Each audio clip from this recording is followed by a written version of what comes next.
What's going on, everybody? Welcome back to the Celtics Daily with me, Mike Zakarian, as we continue to dive into the Boston Celtics offseason to figure out how the heck they're going to make this roster work without their guy Tatum and with all the money restrictions heading into the new season. And we just got dealt another blow as Austin Ainge, who was a part of the Celtics front office and the Celtics organization for the last 14 years, is heading to Mountain Time as he's going to the Utah Jazz to take on a new role with Old Daddy. And if you look at the Jazz infrastructure, in their front office, they're now turning into like Mountain West Celtics.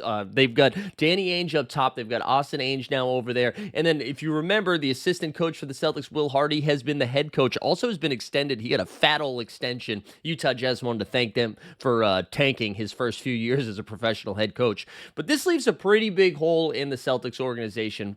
As I mentioned, Austin's been there had been there for 14 years. Started with the Maine Red Claws in the G League, but his primary responsibilities the last couple of years have been focusing on the draft and like just or talent evaluation, especially with those late first round picks that the Celtics have been like constantly drafting because they've been so successful the last few years. But also like European talent evaluation. So he was our international guy. So to pluck him out as we are starting to figure out how to get under the cap, whether it's moving off of some players, which we're going to talk about soon. But those late first-round draft picks are going to become even more important now as the Celtics are going to have to try to find ways to retool and rebuild without spending a lot of money because it's going to be just that much harder in the collective bargaining agreement to stay under the second apron, especially when you're paying guys like Jason Tatum and Jaylen Brown $300+ million contracts. So congrats to Austin Ainge. Nepotism's still alive and well, although of course it makes sense. He's been in the league for a long time, so he is very qualified, but it's fun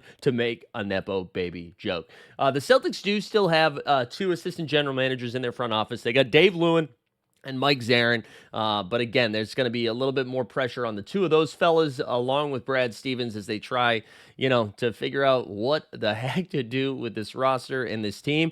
And we're going to start by firing out some ideas. Okay, so we're going to focus mostly on Drew and Porzingis today because that seems to be the most realistic way the Celtics are going to move forward. We've thrown out some Derek White stuff. We've thrown out some Jaylen Brown stuff. But based on everything, all of the reporting around Boston, plus all of the comments that you guys have thrown in the chat, it's most likely going to be one or both of Drew Holiday and or Kristaps Porzingis getting moved this offseason. So we're going to start with Drew, and we're going to go to Detroit. I think this one's pretty clean, pretty easy. The Pistons are this new, they've been around for a while, an upstart team, if you will, right? Coming off a very impressive playoff performance, which, man, if you're Detroit and you just kind of like zoom out a little bit, you very easily could have won that first round series against the New York Knicks, right? They lost in 6, but Detroit was feisty as heck.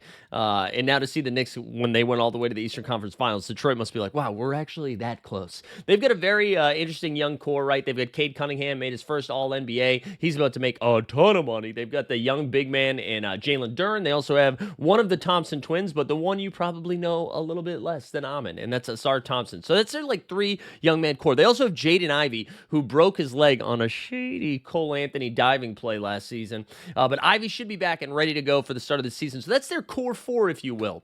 They have a young group ready to go. They had Malik Beasley, who finished second in 6 Man of the Year voting, Tim Hardaway Jr., who gets paid a lot to just shoot threes, and, Beef Stew, some other guys as well.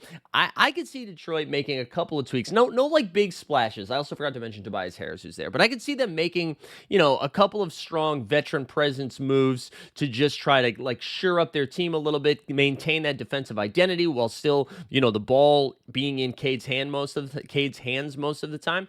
So I could see somebody like Drew Holiday being a pretty good fit over there, and there's some easy contracts to make it work. I think you could send Drew to Detroit and get Simone Fontecchio and Beef Stew back over, and that will keep you under $9 million. Now, Simone Fontecchio, or will save you $9 million. Simone Fontecchio is somebody who, like, it's hard to evaluate these guys who play for Utah when they're tanking.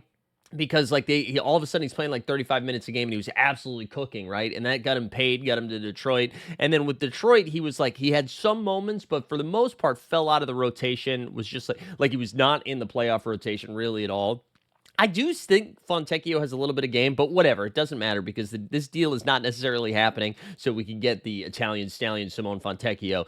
It's because we can get under the cap. It's also getting Isaiah Stewart, Beef Stew, which is good because you always want somebody that's willing to fight. And if we know anything about Beef Stew, he's gone after just about everybody. I know it's memed to the end of the world where Beef Stew just sprints at LeBron from a couple years ago. He got in a fight with like 4 different people this year. Also, again, like a money saving, a big guy, a tough guy. I'm fine with that. I like that idea. I also think it is a good fit for Detroit. I think Drew makes a ton of sense there. Just another ball hawking guard. And again, I like the idea of sending Drew to a team that's going to compete. And I do think the Pistons, especially with the way the Eastern Conference is looking heading into this season, a ton of smoke about Giannis potentially going to Toronto now. So that would keep him in the East, but I think that would still make Milwaukee worse, right? And so I guess Toronto would be in there. But really, when you're looking at the Eastern Conference, it's like the Pacers, the Knicks, and the Cavs. And then like, what the hell? Who knows what's going to happen after that? So the Pistons could be right there. I like that idea for them. And again, an opportunity for the Celtics to save some money. Not a sexy one, but I think it's something you can do. But listen, now that we've got the Ainge clan over in Utah, why don't we take advantage of this? All right, Danny. All right, Austin. We need your help here. We need your help here. The Utah Jazz have a bunch of guards. So they've got Keontae George and Isaiah Collier. Keontae George entering his 3rd year, Collier coming off a rookie campaign. Then they have Jordan Clarkson and Colin Sexton, who have been there for ever. Like, I just don't know why they're still there. I feel like they have trade value every single trade deadline, and then every single time Utah's like, Clarkson, Sexton, what if we keep you and play you every 4th game because we're tanking? It seems like now would be the time to move off of some of these guys. Also, shout out my guy Mike Weisberg, who helped build this deal out. But this one would send the big Latvian, Kristaps Porzingis, and his $30 million deal over to the Utah Jazz, all right? We're going to include Brooklyn because we haven't done that in a while. The Brooklyn Nets would get Svi Mykhailiuk, and now that's not me sneezing. That is his name, Svi, which reminds me of Hook, Captain Hook. There you go. Did you expect a Hook reference? I guess that's Shmi, but Svi, all right? The Celtics in this situation will get Maxwell Lewis, which I'll be honest, I cover basketball every single day. I don't know who Maxwell Lewis is. He is from the Brooklyn Nets. And then the Celtics would get Colin Sexton. Now, this would save the Celtics not a ton of money, I don't think, right? Because they're sending out $30 million and they're getting 19 back. So they're saving about $11 million. There's some math for you dorks, which is good. And they're also getting Colin Sexton, who I do think makes some sense for the Celtics, especially if you're assuming you're still going to move off of Drew Holiday in this situation, right? And I like Sexton. He's a bench scorer. I think that offense would look pretty wild if you had Sexton and Pritchard out there at the same time coming off the bench. Defense would also look pretty wild, but not in like the fun way, you know? But I do like the idea of Sexton potentially getting moved. Again, I'm thinking about like so many of these Porzingis and Holiday deals, right, are just to get under the cap. And so I'm trying to find players that those teams would be okay parting ways with. But also, it's not going to be, it's mostly for financial reasons, right? So a lot of these times we're not going to be like, hell yeah, enter him into the starting lineup. Like, that's just not going to happen most of the time. However, there is one guy. So play was it Coldplay? I'm coming home. I don't know who it is. Marcus Smart. Let's get our boy Marcus Wicked Smart back to Boston. Again, this is more of a financial thing, but it would also be like a nice homecoming thing. Marcus has not been able to stay healthy since leaving the Celtics, right? That is how we got Porzingis in the first place. Marcus went to Memphis, and then I feel like he only played like 15 games for the Grizz because he just continued to get dinged up, to get hurt. And then he went from Memphis over to the Wizards, the Washington Wizards. And I'll be honest, I can't even remember who was in that deal. I know he went there. I couldn't tell you who. Did Marvin Bagley the third, maybe? Bags was in there. I don't know if anybody else. And then since going to Washington, he hasn't played. And I'll be honest, transparent. I don't know if that was mostly for health reasons that he wasn't playing a lot, or if the Wizards were like, hey, chill. We're trying to get a number 1 pick. We don't need you out there, Marcus. And so I like the idea of bringing Marcus over there, right? So what if we sent Marcus and Justin Champagnie from the Wizards over to the Celtics, and then the Celtics are sending to the Wizards Mr. Drew Holiday, right? So Drew Holiday, it's $32 million this year, but we're probably going to have to attach like a second-round pick, maybe even like a first-round pick for a while from now. to get off of this money because it's 32 million this year and then it's like 34 and 37 million. So you're paying Drew for a little while longer, right? But Marcus is only making 21 million and then that contract's dead. This is the last year of that. So you're paying him for 1 year and 1 year only versus paying Drew for the next 3 years. You could also get Justin Champagnie, who's making 2.3 million this year and has a total of 5.6 million left on his deal total, right? I don't know. I kind of like it. I like the idea of bringing Marcus Smart home, right? I don't think that's the worst thing.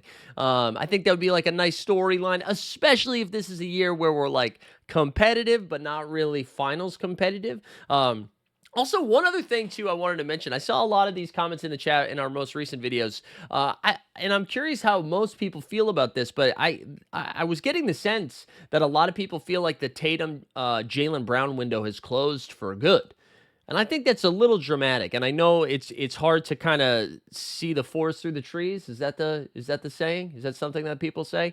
With Tatum's injury, and you're like, wow, that really cuts off a whole year. And you're paying Jaylen Brown so much, and you know Drew and Porzingis are gone. I do think there is some truth in the sense that like this iteration of the Celtics that just won this championship is not going to be the team that competes for the next championship, right? Because again, we've already broken the math down. It's not going to be Porzingis. It's not going to be Drew Holiday. Like they're not going to be able to still be on the roster. Like you just won't be able to financially do it.